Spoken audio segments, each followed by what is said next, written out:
Assalamualaikum warahmatullahi wabarakatuh.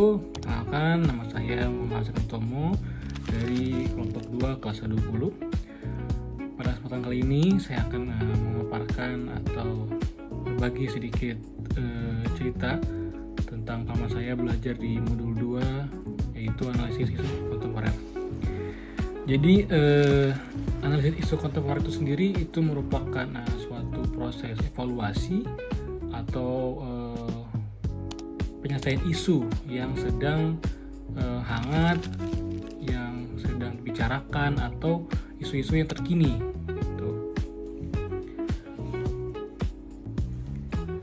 Untuk tahapan-tahapan dari penyelesaian isu dalam analisis isu kontemporer itu ada beberapa. Pertama itu ada identifikasi dan deskripsi isu. Yang kedua ada memilah atau menapis isu tersebut. Yang ketiga ada mendalami atau analisis isu. Lalu yang keempat ada alternatif penyelesaiannya. Baik, yang pertama dalam identifikasi dan deskripsi isu itu ada beberapa. Pertama itu adalah lingkup isu. Itu bisa mencakup instansi atau tempat kita bekerja, bisa masyarakat maupun secara nasional atau bangsa dan negara.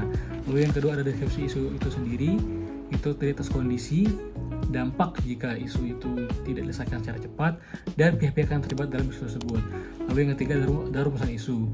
Rumusan isu itu sendiri merupakan sebuah pernyataan yang ditulis secara singkat dan jelas dengan memuat fokus-fokus ataupun waktu terjadinya isu tersebut. Baik, yang pada bagian kedua itu ada memilah ataupun menapis isu.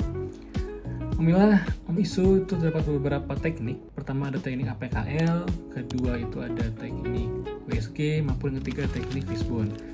Teknik APKL sendiri itu ada terdiri atas 4 poin. Pertama ada aktual atau isu tersebut memang benar-benar terjadi di masyarakat.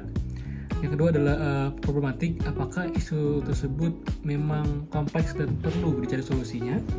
Yang kedua ada halayak atau apakah isu tersebut mempengaruhi hajat hidup orang banyak atau mempengaruhi hidup orang banyak. Lalu yang terakhir ada namanya layak, apakah memang isu tersebut itu masuk akal dan relevan untuk dicari pemecahan masalahnya.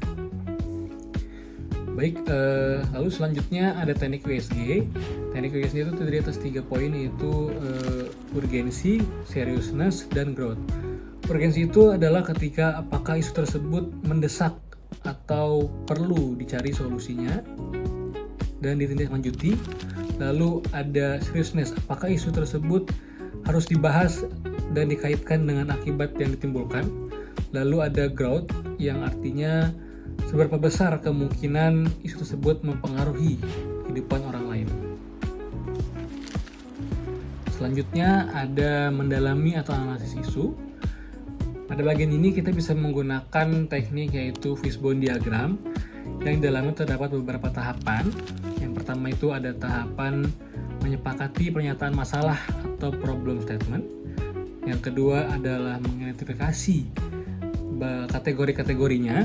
Yang ketiga adalah mencari sebab akibat dari potensial. Lalu yang keempat adalah menentukan alur penyebab masalah itu sendiri.